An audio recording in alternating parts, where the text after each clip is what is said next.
Pusing. Kacau. Masa pandemi ini, saya nggak bisa kemana-mana. Usaha sepi. Gimana caranya? Iya ya C, sama C. Aku sendiri juga gitu. Buka toko, tokonya juga lagi lesu, pendapatan juga berkurang. Terus sedangkan kita juga harus keluarkan biaya untuk gaji bulanan, pegawai. Terus baik itu buat pengeluaran untuk anak-anak. Gimana ya ini caranya ya C ya? Udah, nggak usah pusing. Yuk, kita akan melihat channel di YouTube AJPF. Ada talk show loh. Menarik lagi. Apa itu? Bagaimana dengan tema bagaimana pengusaha Kristen tetap eksis di masa pandemik. Coba. Ayo. Coba ini ya. Mana. Kok butuh? Nih.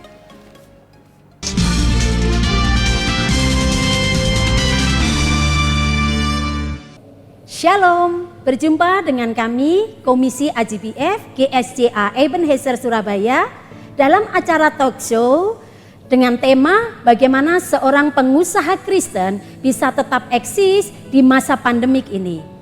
Telah hadir bersama dengan kita narasumber yaitu Bapak Yudhistira. Beliau adalah salah satu majelis gereja GSCA Ebenezer Surabaya. Sekaligus beliau adalah seorang pengusaha di mana usahanya masih eksis sampai hari ini. Turut hadir pula bersama dengan kita dua pengusaha yang akan memberikan kesaksiannya hari ini. Mereka adalah Bapak Setiadi dengan Bapak Mesias. Selamat datang Pak, bagaimana kabarnya hari ini? Puji Tuhan.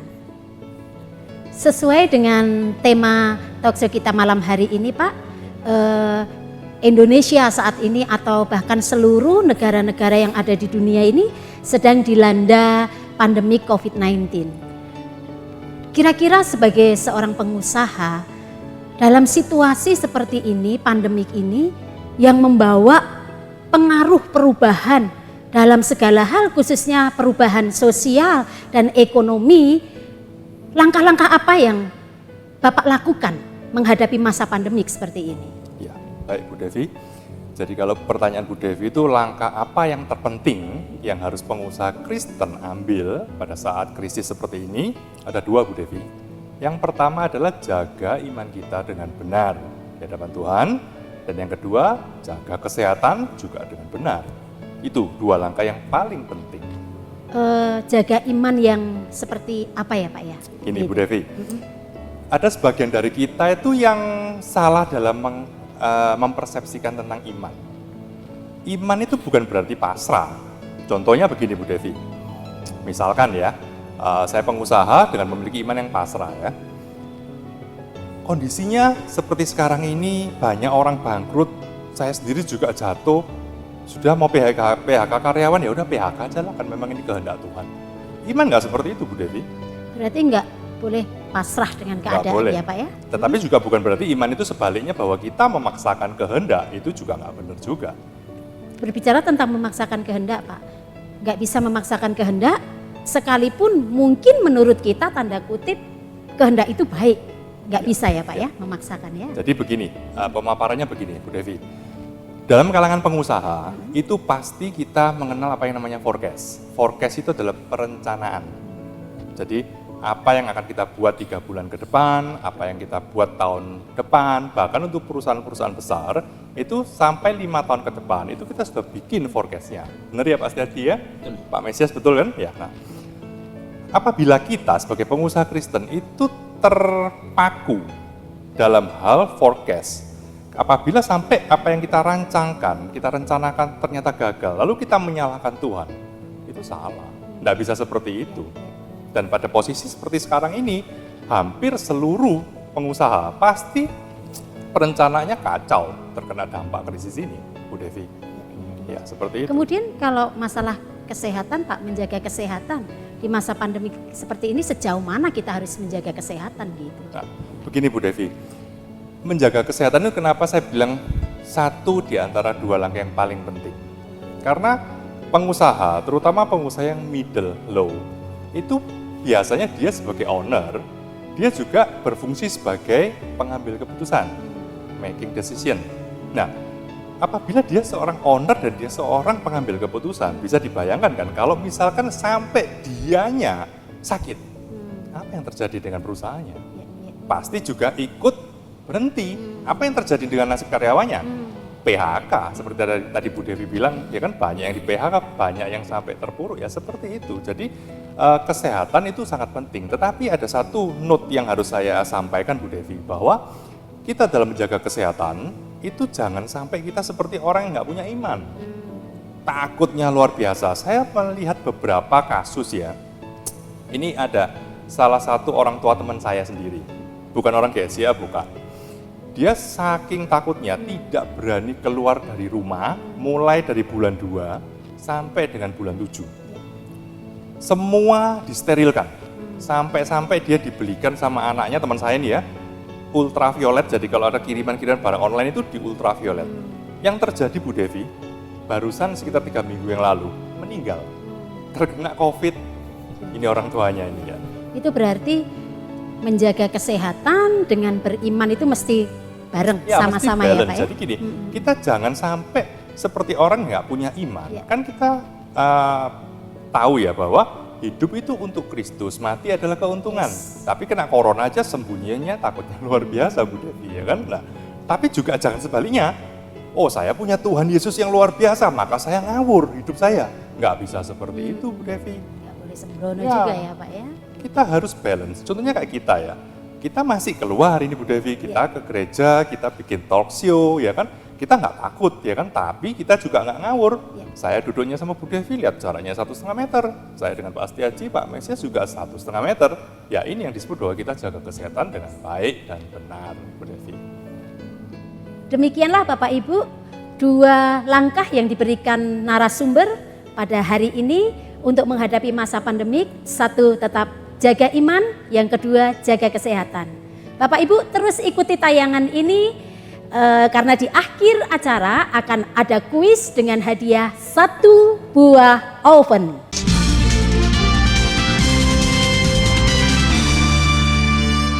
Terima kasih Bapak Ibu masih ada di dalam acara hari ini. Baiklah Pak, kita kembali kepada topik kita hari ini. Di masa pandemik ini kita melihat ya, yang terjadi adalah ada begitu banyak pengusaha yang terpuruk. Sehingga mereka harus melakukan tindakan-tindakan seperti misalnya memotong gaji karyawan, bahkan lebih ekstrimnya lagi mereka harus mem-PHK karyawan. Ini bagaimana ya, sebagai seorang pengusaha Kristen, kira-kira strategi apa yang Bapak ambil supaya dapat menghindari hal demikian terjadi? Ya. Baik Bu Devi, terima kasih atas pertanyaannya. Jadi begini Bu Devi, sebetulnya prinsipnya pengusaha itu so simple sekali. Bagaimana caranya kita memutar uang dari Rp1.000 menjadi Rp3.000, dari Rp3.000 menjadi Rp1.000.000 ya Pak Setiadi ya, Pak Mesias ya. Kalau Pak Setiadi, Pak Mesias ini bagaimana memutar Rp1.000.000 jadi Rp1.000.000.000 itu sudah, ya kan? Oh, tawanya aja sumringah, berarti ini cuannya ini sudah profitnya itu miliaran udah, ya kan? Jadi begitu. Ada sebuah semboyan yang mengatakan bahwa cash is the king. Tetapi pada saat kondisi seperti sekarang, itu sudah bukan cash is the king Bu Devi, tetapi cash flow is the season. Cash flow in the season apa itu Bapak bisa menjelaskan? Cash flow itu adalah perputaran arus uang. Jadi bagaimana kita seninya untuk membalanskan ya, membalanskan antara hutang, piutang, stok pengadaan dan lain sebagainya. Nah, ini sebuah seni tersendiri dan tiap pengusaha harus memiliki seni ini. Dan ini adalah yang paling utama. Karena apa? Pada saat krisis seperti ini, hal ini adalah tidak bisa ditawar-tawar lagi. Kalau sampai kita kehabisan cash, ya kan, maka cash flow pun tidak akan bisa mengalir. Yang kedua, Bu Devi, kita sebagai pengusaha harus bisa berpikir out of the box. Nah, mengapa harus berpikir out of the box? Ya, begini Bu Devi, kalau di kalangan kita sebagai anak Tuhan, kita seringkali mendengar minta hikmat Tuhan. Nah, di setiap keadaan, jangankan krisis ya, itu pasti ada yang namanya sektor-sektor bisnis yang menurun dan ada sektor bisnis yang naik. Tetapi biasanya kalau krisis seperti ini, sektor-sektor bisnis yang terdampak menurunnya tajam. Tetapi ada sektor bisnis yang naiknya juga tajam. Nah, begini, kita bisa lihat aja, kalau tidak krisis, itu sektor yang menurun itu biasanya tidak terlalu drastis. Biasanya dengan berjalannya waktu. Contoh aja, satu contoh biar ya. Zaman dulu sebelum ditemukannya mobil, itu bisnis yang melibatkan tentang tahu pedati ya. Nah, angkutan itu ya, orang yang bikin roda, bikin cemetinya dan lain sebagainya, itu adalah bisnis yang bagus, Bu Devi. Tetapi setelah ditemukannya mobil, truk dan lain sebagainya, lambat laun, saya bilang lambat laun, maka bisnis itu akan meredup. Tetapi pada saat krisis, sektor-sektor bisnis yang terdampak itu cepat sekali turunnya. Contoh aja, pada saat sekarang ini corona, maka orang dihalau untuk tidak saling berdekatan. Juga dilarang untuk bepergian. Kayak banyak saudara kita, BPH kita, AGBF kan biasanya dalam 1 tahun bisa berapa kali keluar negeri ya. Ini bos-bos ini biasanya melanglang buana entah kemana aja ini ya kan. Nah, tapi sekarang anteng mereka Bu Devi di Surabaya terus ini ya. Jaga rumah terus ini sekarang ya kan. Nah, dengan demikian kita tahu, langsung kita sebagai pebisnis tahu bahwa yang terdampak paling utama adalah bisnis transportasi. Penerbangan dan lain sebagainya. Efek dominonya kemana? Bisnis pariwisata, bisnis travel, bisnis perhotelan, jatuh semua, tentunya terpuruk. Nah, sekarang anak sekolah tidak boleh tatap muka, harus live streaming. Bisnis apa yang jatuh? Alat tulis. Ditambah lagi kalau kena PSBB, kantor-kantor harus work from home. Yang terjadi apa? Alat tulis juga. Nah, seperti itu. Terus tidak boleh ada pertemuan-pertemuan para sosialita dulu ya, ibu-ibu ya, para istri-istri yang senangannya arisan. Oh ini arisan. Yang suka arisan Pak Setiadi atau istri? Nah, istri. Oh istri ya. Ya. Karena suka arisan, suka sosialita, maka orang bisnis garment itu laku keras. Terus ada lagi yang namanya bisnis yang seperti make up artist, itu juga lakukan keras. Tapi pada saat ini, bisnis mereka meredup tentunya. Nah, jadi kita harus berpikir out of the box. Nah, itu satu sisi ya. Di sisi yang lain, ada bisnis-bisnis yang tidak pernah kita pikirkan, tidak pernah kita pandang sebelah mata sebelumnya. Tetapi karena krisis ini menjadi bisnis yang sangat-sangat bagaikan tambang emas. Saya kasih contoh. Contohnya ya, Pak, ya? Saya kasih contoh Bu Devi ya. Misalkan, nggak usah jauh-jauh, tahun 2019 bulan Desember, Bu Devi jalan-jalan ke mall, ke Galaxy Mall, Bu Devi pakai masker ya, pakai face shield, pakai sarung tangan, atau bila perlu pakai baju APD. Terus kelihatan ketemu sama Pak Setiadi sama Pak Mesias, kira-kira gimana? Di video, di viral. Oh, diviralkan ya? Diviralkan ya Pak. Diviralkan ya? Iya. Ini ada orang edan. Hah? Tapi yang terjadi saat ini hanya hitungan bulan Bu Devi, gara-gara krisis. Saya sering ke mall, saya lihat kalau pakai masker sudah 100% lah bisa dikatakan ya, pakai face shield banyak. Bahkan saya lihat pakai sarung tangan ada 1-2 yang pakai APD Bu Devi sampean. Nah, jadi bisnis yang membuat masker, membuat face shield itu luar biasa sekali Bu Devi. Itu kenapa? Makanya kenapa harus bisa out of the box. Saya punya satu cerita nih Bu Devi. Saya punya teman baik. Dia punya 2 buah bisnis yang alirannya berbeda ya.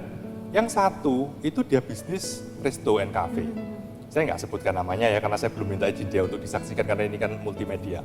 Nah, bisnis restonya dia terpuruk. Akhirnya sampai tutup saat ini, tutup. Bisnisnya dia yang kedua adalah bisnis garment. Terpuruk juga.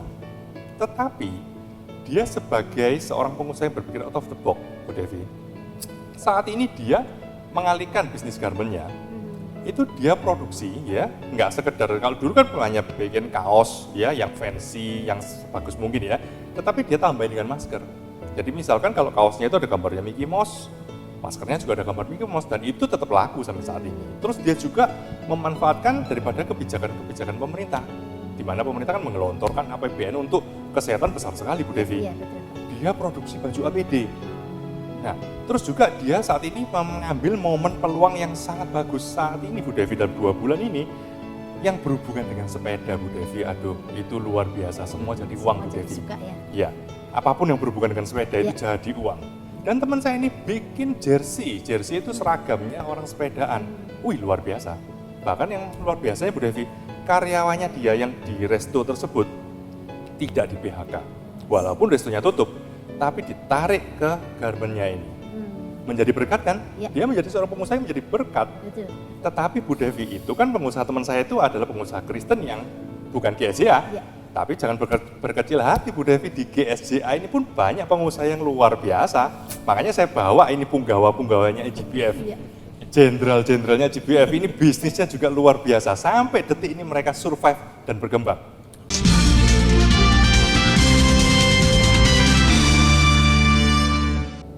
Wah, luar biasa ya Pak Yudhistira.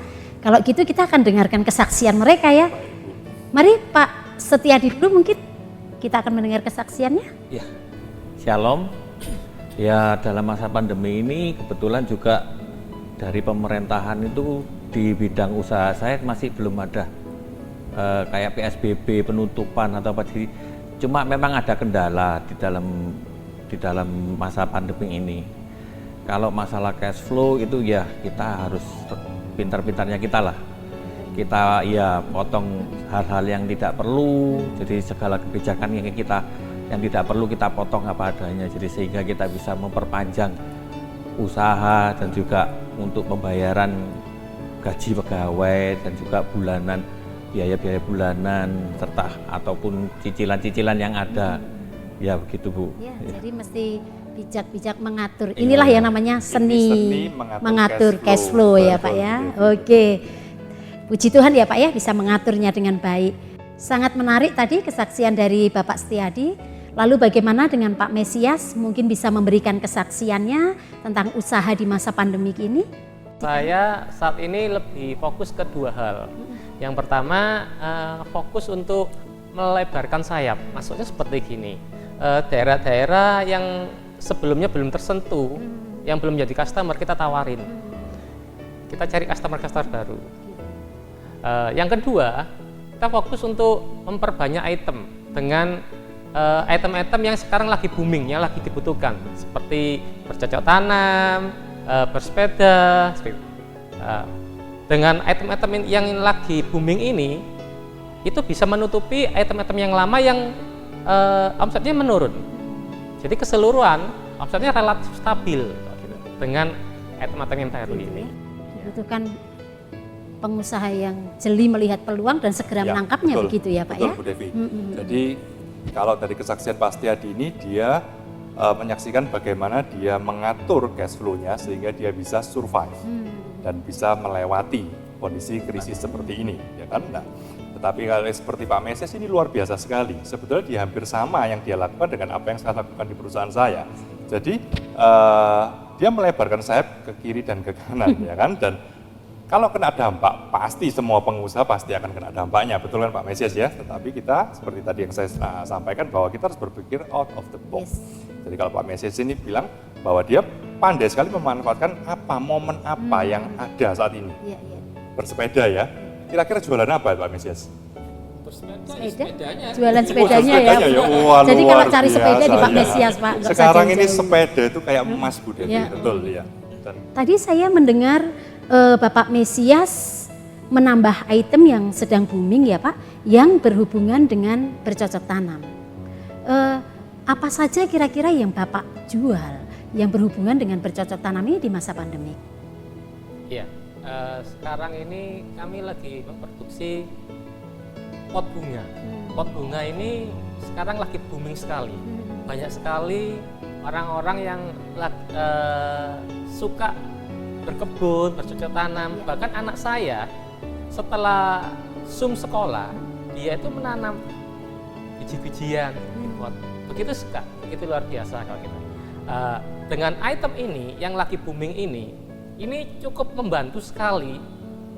Yang sebelumnya item-item lama itu naik, sekarang turun.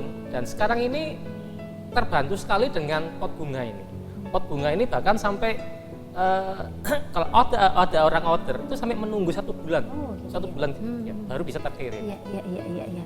Luar biasa ya Pak ya. Iya. Jadi bisa membuat stabil kembali ya. Iya, jadi Puji kalau Tuhan. keseluruhan omset dikatakan relatif stabil karena ada yang menutupi item-item yang baru Iya, ini. puji Tuhan.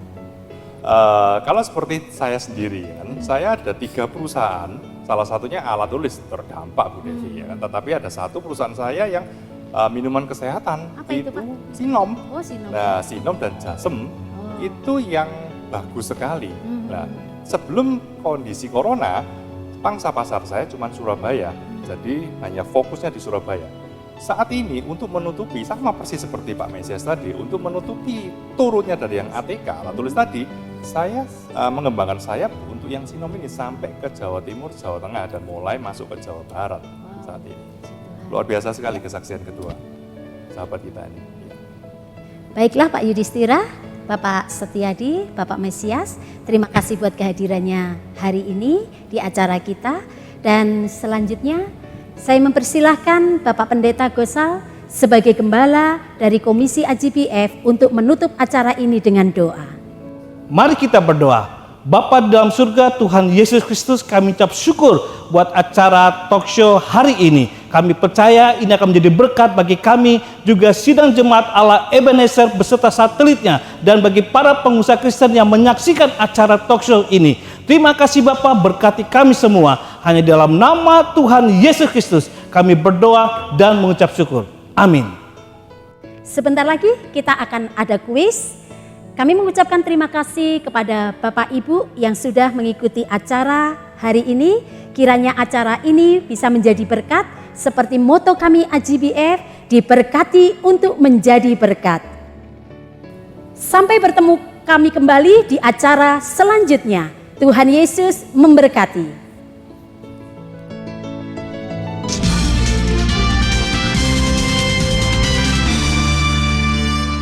Shalom, saatnya kuis bagi jemaat GSCA Ebenezer dan satelit-satelitnya. Bagaimana caranya? Caranya mudah. 1. Jawablah 5 pertanyaan dengan benar. Pertanyaan bisa dilihat di Instagram AJBF. 2. Ketik dan kirim jawaban ke Instagram AJBF dengan hashtag kuis talk show. 3. Durasi pengiriman jawaban kami tunggu 1 kali 24 jam dari sekarang. Pemenangnya adalah mereka yang paling cepat mengirimkan jawaban dan tepat. Pemenang akan diumumkan besok di Instagram AJBF dan akan mendapatkan 1 buah offer. Wow, follow Instagram AJBF. Tuhan Yesus memberkati.